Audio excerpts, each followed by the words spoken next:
किसी ने सच कहा है कि दिल का रास्ता पेट से होके गुजरता है। किसी के दिल को जीतना है तो पहले उसके पेटवा को खुश करना होगा। थैंक्सफुली मुझे कुकिंग आती है। मैं अच्छे अच्छे खाने तड़का लगा के बना लेती हूँ। मेरा नाम है शाओशी। मैं अपने बॉयफ्रेंड से मिलने जा रही हूँ ताकि ये लंच बॉक्स उसे दे सकूँ। शाओशी एक क्यूट सी लड़की है। उसका एक बॉयफ्रेंड भी है। आज वो उससे मिलके उसे अपने हाथ से बनाए खाने खिलाने वाली है। लेकिन जब वो उसके पास पहुंचती है तो वो उसे एक दूसरी लड़की के साथ देखती है। फिर क्या, बेचारी पे कयामत टूट पड़ती है। वो नीचे गिर के बेहोश हो जाती है। इकलौता बॉयफ्रेंड भी हाथ से गया। 1 साल बाद जब उसकी आंख हॉस्पिटल में खुलती है तो उसके पास एक लड़का बैठा होता है। ये है हैंडसम यान यू। वो शाओजी से कहता है कि तुम्हारी एक आंख दूसरी आंख से बड़ी है, ये तो अच्छी बात नहीं। वो कहती है कि चल हट चिपकू। ये बोलते ही उसे फिर से बेहोशी का दौरा पड़ता है। नींद में वो हमें बताती है कि इस बंदर के बारे में पूछो ही मत, ये मेरा दुश्मन नंबर 1 है। बचपन से इस कमीने ने मुझे बड़ा सताया है। एक दिन जब मुझे अपने मॉम डैड से रिवॉर्ड मिलने वाला था तो तभी वहाँ आके इसने कहा कि ये मेरा रिजल्ट है, जिसके बाद मैं तो मार खाती रही। पर ये चिपकू मज़े से चॉकलेट खा रहा था। वक्त गुजरता गया पर ये नहीं सुधरा। एक दिन इसने मुझे एक लव लेटर दिया और कहा कि हैंडसम बॉय ने मुझे ये तुम्हें देने को कहा है। मैं खुश हुई क्योंकि ये पहली बार था जब किसी ने मुझे लव लेटर लिखा। मैं मस्त तैयार हो के रात को वहाँ पहुँची और अपने महबूब का वेट करने लगी। वो तो ना आया, लेकिन मच्छर ज़रूर आ गए मुझे काटने। उसने मुझे फिर से बेवकूफ़ बनाया। यही तो वो बातें हैं जिनकी वजह से मैं उस चिपकू से नफ़रत करती हूँ। पास्ट कहानी हुई पूरी। प्रेजेंट में हम शाओजी को रोते हुए देखते हैं। फ्रेंड उससे पूछती है कि क्या बात है। वो कहती है कि मेरे बॉयफ्रेंड ने मुझे धोखा दिया, अब मैं क्या करूं। रो धो लेने के बाद शाओशी खुद से कहती है कि फिकर नॉट, मैं क्राई का बॉयफ्रेंड हायर करूंगी और उस बंदर को बता दूंगी कि मैं भी क्या चीज़ हूँ। फिर क्या, वो इंजीनियरिंग यूनिवर्सिटी में घुस के नोटिस बोर्ड पे क्राई के बॉयफ्रेंड का पोस्टर लगा देती है। फ्रेंड उससे कहती है कि लड़की ये तुमने ठीक नहीं किया, तुम भी इसी यूनिवर्सिटी में पढ़ती हो। वो कहती है कि अब चलो वरना सब देख लेंगे। आजकल टैलेंट की किसी को कदर ही नहीं है, लेकिन प्लेयर स्पोर्ट करता है टैलेंट की वैल्यू। अपने टैलेंट से आप प्लेयर स्पोर्ट पर 50 लाख तक की विनिंग कर सकते हो, वो भी डेली। प्लेयर स्पोर्ट पर 15 से भी ज़्यादा गेम्स हैं, जैसे ludo, rummy, chess, sheep fight. यार मतलब सोचो, लूडो और स्पीड लूडो जैसे स्किल कैजुअल गेम्स खेलकर आप लाखों की विनिंग कर सकते हो। हुई ना मजे की बात। अब आप पूछोगे कि प्लेयर स्पोर्ट ही क्यों? प्लेयर स्पोर्ट पे 1.5 करोड़ प्लस यूजर्स हैं। Player sport safe and secure application होने के साथ आप लोग अपने पैसे आसानी से विड्रॉ भी कर सकते हो। मतलब कि विनिंग अमाउंट डायरेक्टली आपके अकाउंट में आ जाएगी। एक और मजे की बात बताऊं, मेरे लिंक से डाउनलोड करने पे और मेरा रेफरल कोड प्लेस 200 यूज करने पे आपको मिलेगा 200 रुपीज का साइन अप बोनस। अब यहाँ वहाँ अपने टैलेंट को वेस्ट मत करो, सीधा डिस्क्रिप्शन में जाओ, मेरे लिंक से ऐप डाउनलोड करो और लाखों की विनिंग करो। प्लेयर स्पोर्ट करता है टैलेंट की कदर। अब हम वीडियो में वापस आते हैं। राय के बॉयफ्रेंड के लिए ऑडिशन स्टार्ट हो गया है। शाओशी चश्मा लगा के जज बनी बैठी है। एक आदमी वहीं आता है। वो कहता है कि मैं ME का स्टूडेंट हूँ, मैं सिर्फ वीकेंड्स पे अवेलेबल हूँ और ख़ास बात मुझे लव शव का कोई एक्सपीरियंस नहीं। ये सुन के शाओशी अपने फ्रेंड से कहती है कि निकाल इसे। दूसरा नमूना आ टपकता है। वो कहता है कि मैं ये जॉब करूँगा पर पहले मुझे अपने गर्लफ्रेंड से परमिशन लेनी होगी। शाओशी उससे कहती है कि यहाँ आने से पहले उससे परमिशन लेके आते, चल दफा मर। तीसरा बंदा आता है। वो 10 मिनट तक कुछ नहीं बोलता और उठ के वापस चला जाता है। फ्रेंड शाओशी से कहती है कि लड़की तुमने मुझे कहाँ फंसा दिया, भला ऐसे थोड़ी बॉयफ्रेंड मिलते हैं। इंडिया, पाकिस्तान, बांग्लादेश और नेपाल चल, वहाँ तुझे बहुत सारे मिल जाएंगे। आइडिया, तुम हैंडसम यान यू को बॉयफ्रेंड क्यों नहीं बना लेती? उसमें क्या खराबी है, तुम तो उसे बचपन से जानती हो। शाओशी कहती है कि चुप कर, उस खड़ूस के बारे में बात मत करो। अपने एक्स बॉयफ्रेंड का खून जलाने के चक्कर में अपना खून नहीं जला सकती। मीटिंग इज ओवर, कल मिलते हैं। जब शाओशी वापस जाने लगती है तो तभी उसे किसी की आवाज़ आती है। वो कहता है कि मैंने सुना है कि तुम किसी को हायर कर रही हो। वो कहती है कि आ गया मनुष्य, तुम्हें किसने बुलाया, चल निकल पतली गली से। वो कहता है कि मुझे मालूम है कि तुम किराए का बॉयफ्रेंड ढूंढ रही हो। वो कहती है कि चुपकू, तुम्हें कैसे पता। वो कहता है कि मुझे सब पता है, तुम एक प्रॉमिस करो तो मैं तुम्हारी मदद कर सकता हूँ। क्या तुम मेरे साथ डिनर पे चलोगी। शाओशी कहती है कि तुम्हारे साथ चलेगी मेरी जुत्ती, चल हट, हवा आने दे, फिर मिलने की कोशिश मत करना वरना दीवार पे चिपका दूंगी। शाओशी एक रेस्टोरेंट में पार्ट टाइम जॉब करती है। क्रेफिश का डिश बनाना उसकी स्पेशलिटी है। एक्स बॉयफ्रेंड हान लिन की गर्लफ्रेंड जानबूझ के उसे शाओशी के रेस्टोरेंट लेके आती है ताकि वो उसे जेलस फील कराए। वो ऐसा करने की कोशिश भी करती है पर शाओशी उसे कोई जवाब नहीं देती। वो सैड हो के वहाँ से जाने लगती है तो तभी वो यान यू से टकरा जाती है। वो उसे कहता है कि जानू, तुम्हें चोट तो नहीं लगी। वो हक करके कहता है कि मैं अच्छी एक्टिंग कर रहा हूँ ना। हनी, मुझे बहुत भूख लगी है, प्लीज़ मेरे लिए जल्दी से क्रेफिश बना दो। शाओशी बात को समझ गई है। वो कहती है कि ओके डार्लिंग, तुम बैठो, मैं लेके आती हूँ। उसके बाद जब दोनों साथ में बैठ के मील एंजॉय करने लगते हैं तो ये देख के रेंशु का खून खोलने लगता है। वो आई थी शाओशी को जलाने पर खुद जल के राख हो गई।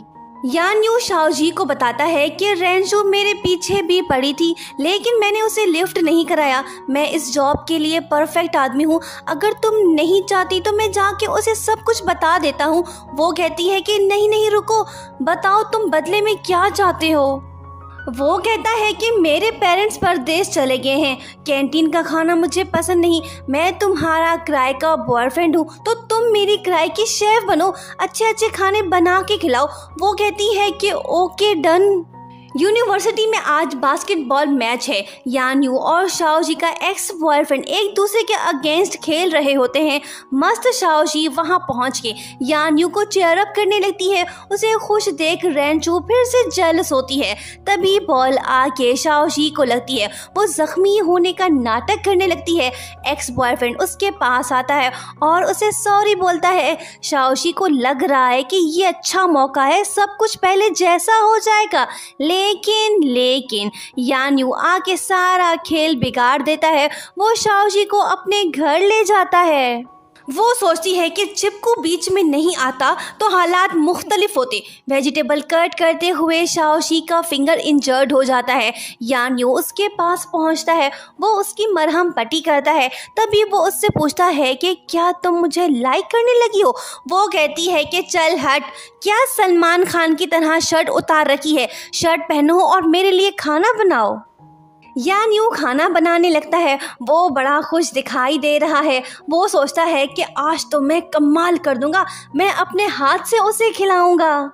ओ नो शाओजी, आग लग गई है, यहाँ आओ, मुझे बचाओ, आग को बुझाओ, जल्दी करो वरना घर जल जाएगा। वो कहती है कि नौटंकी बंद करो, कुछ नहीं हुआ, अब लग जा काम पे। यान यू शाओशी से कहता है कि मैंने नहीं सोचा था कि ये काम इतना मुश्किल होगा, तुम ये जला हुआ खाना मत खाओ, मेरी वजह से तुम्हारी एक खूबसूरत आंख जख्मी हो गई है, हो सके तो मुझे माफ़ कर दो।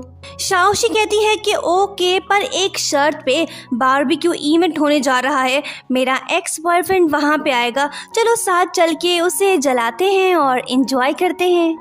शाओशी अपने नकली बॉयफ्रेंड के साथ इवेंट में जाती है। वहाँ पे दोनों कपल्स का आमना सामना होता है। वो एक दूसरे को तीखी नज़रों से देख रहे हैं। फ्रेंड शाओशी से पूछती है कि ये तुम अंधी क्यों बनी बैठी हो, उतारो ये पट्टी। वो कहती है कि चुप करो, ये राज की बात है, तुम नहीं समझोगी। तभी यान यू वहीं आता है। वो शाओशी को अपने हाथ से चिकन स्टेक खिलाने लगता है। ओह यस, तीर सही निशाने पे लग गया। जब एक्स बॉयफ्रेंड उन दोनों को खुश देखता है तो उसका फेस सैड हो जाता है। यान यू के जाने के बाद वो शाओशी के पास आता है और उससे कहता है कि तुम मेरा खून जलाने के लिए यहाँ आई हो ना, तुम्हें इतनी जल्दी उस बोंदू से कैसे प्यार हो गया, मैं बिलीव नहीं कर सकता, ये सब दिखावा है। शाओशी कहती है कि जो भी समझो, हमारे रास्ते जुदा हो चुके हैं, बाय। रात को रेंजू अपने धुन में मस्त होके बॉयफ्रेंड के साथ नाच गाना शुरू कर देती है। वो शाओशी को जेलस फील कराना चाहती है। उसकी शैतानी हरकतें कम नहीं होती। वो ट्रुथ और डेयर गेम को चेंज करके ट्रुथ और ड्रिंक गेम सबको खेलने को कहती है और जानबूझ के कीचेन अपने बॉयफ्रेंड के पीछे रखती है और उससे पूछती है कि डार्लिंग, जितनी भी तुम्हारी गर्लफ्रेंड्स रही हैं उनमें से तुम्हारी फेवरेट वन कौन है। वो कहता है कि तुम, और कौन जानू। ये सुन के शाओशी सैड होती है। रेंचो अपने दोस्तों की हेल्प से बार बार कीचेन शाओशी के पीछे रखवाती है। शाओशी हर बार ड्रिंक को सेलेक्ट करती है। इसी वजह से वो ज़्यादा ड्रिंक करती है और अपना जहनी तवाज़ुन खो बैठती है। रेंशू ने आज उसके साथ अच्छा सलूक नहीं किया। वो यान यू से कहती है कि चलो वापस चलते हैं, मुझे उसे मज़ा चखाना है। यान यू पिगी बैक राइड दे के उसे अपने घर ले जाता है। यान यू उसका ख्याल तो अच्छे से रखता है, लेकिन वो खुद बीमार हो जाता है। वो कांपने लगता है। शाओशी उसे ज़बरदस्ती मेडिसिन खिलाती है। यान यू उससे कहता है कि क्या पता ये मेरी आखिरी रात हो, प्लीज़ मेरे पास रहो। ये बात सुन के शाओशी उसके पास बैठती है और वहीं पे सो जाती है। नेक्स्ट मॉर्निंग शाओशी को पता चलता है कि उसके कपड़े तो चेंज हैं। वो कहती है कि तेरी हिम्मत कैसे हुई मुझे छूने की, आज मैं तुम्हें नहीं छोड़ने वाली। वो कहता है कि मैडम थोड़ी शर्म करो, मैंने कुछ नहीं किया, तुमने खुद अपने कपड़े चेंज किए हैं। शाओशी बिलीव नहीं करती, उसे मारने लगती है। यान यू उसे बिस्तर पे लेटा के वहाँ से भाग निकलता है। वो उठ के उसके पीछे जाती है। यही तो वो खतरनाक लम्हा है। यान यू चाय बना रहा है। शाओशी उसे प्यार से ऐसे देखने लगती है जैसे ये इसका हस्बैंड हो। वो यादों की बारात में खो जाती है। प्यार में यही तो होता है। यान यू चाय लेके उसके पास आ रहा है। शाओशी शर्मा रही है।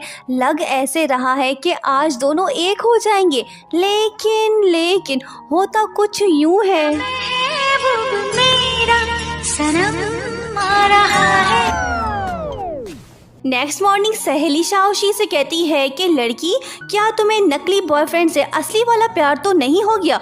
मुझे तो ऐसा ही लगता है। वो कहती है कि ऐसी कोई बात नहीं, मुझे अब जाना है। शाओशी ने यान यू के लिए लंच बॉक्स बनाया है। जब वो उसे देने जाती है तो वो कुछ अलग ही मंजर देखती है। यान यू किसी और लड़की के साथ घूम फिर रहा होता है। शाओशी समझ रही है कि ये लड़की उसकी गर्लफ्रेंड है। दोनों का टकराव होता है। वो कहता है कि ये तुमने मेरे लिए बनाया है ना, लाओ मुझे दो। वो कहती है कि कोई नहीं, सुनो यान यू, हमारा कॉन्ट्रैक्ट आज से ख़त्म हुआ। कल हम आखिरी बार फेयरवेल डिनर पे मिलेंगे। ओके, अब मैं चलती हूँ। उसके जाने के बाद सीनियर चैंगशी यान यू से कहती है कि लड़की ने तो गलत समझ लिया, जाओ और उसकी मिसअंडरस्टैंडिंग ख़त्म करो। वो कहता है कि ओके सीनियर, तुम मेरी हेल्प करना, मज़ा आने वाला है। नेक्स्ट नाइट सब जमा होते हैं। यान यू का प्लान है कि वो सीनियर के बारे में अच्छी अच्छी बातें करके शाओशी को जेलस फील कराए, लेकिन शाओशी उसके झांसे में नहीं आती। पेट भरने के बाद चारों फिल्म देखने बैठते हैं। शाओशी अब थोड़ी जेलस फील करने लगी है। वो बिना परमिशन लिए अपनी फ्रेंड को पॉपकॉर्न खिलाना शुरू कर देती है। यान यू भला कैसे चुप बैठता, वो सीनियर को पॉपकॉर्न खिलाने लगता है। पॉपकॉर्न खाने का कंपटीशन स्टार्ट हो चुका है। बीच वाली दोनों लड़कियां फंस चुकी हैं। उनका पेट पॉपकॉर्न से भर चुका है। बिलाकर चैंगशी फ्रस्ट्रेट होती है। वो उठ के कहने लगती है कि क्या अजीब नाटक लगा रखा है। अगर तुम दोनों एक दूसरे को पसंद करते हो तो हम दोनों को कुर्बानी का बकरा क्यों बना रहे हो? टाइम वेस्ट मत करो, जो कहना है एक दूसरे से कह दो। दोनों कहते हैं कि कोई ज़रूरत नहीं। फ्रेंड्स उन दोनों को अकेला छोड़ देते हैं। शर्माने और मुस्कुरा लेने के बाद बिलाखिर यान यू शाओशी से कह ही देता है कि आई लाइक यू। बस ये बोलने की देर थी। लड़की तो पहले से तैयार बैठी थी। बचपन के दुश्मन अब प्रेमी बन चुके हैं। वो पूछती है कि सच बताओ चिपकू, तुम कब से मेरे पीछे थे? वो कहता है कि जब से तुम इस दुनिया में आई हो। वो पूछती है कि बताओ ना, तुम क्यों मेरी तरफ अट्रैक्ट हुए हो? वो कहता है कि जल्दबाज लड़की, कुछ सवाल बचा के रखो, जिंदगी अभी बाकी है, मरने से पहले पूछ लेना। कहानी फ्लैशबैक में चली जाती है और हमें दिखाया जाता है कि यान्यू बचपन से ही शाओशी को पसंद करता था। लव लेटर उसी ने ही भेजा था, पर वो अपने दिल की बात उस टाइम उससे नहीं कह पाया।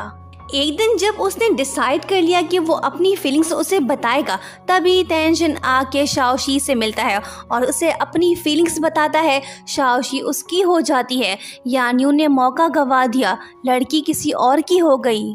वक्त रुकता नहीं। जब यान्यू ने नकली बॉयफ्रेंड का पोस्टर पढ़ा तो तभी उसने डिसाइड किया कि वो इस बार शाओशी को पाके रहेगा।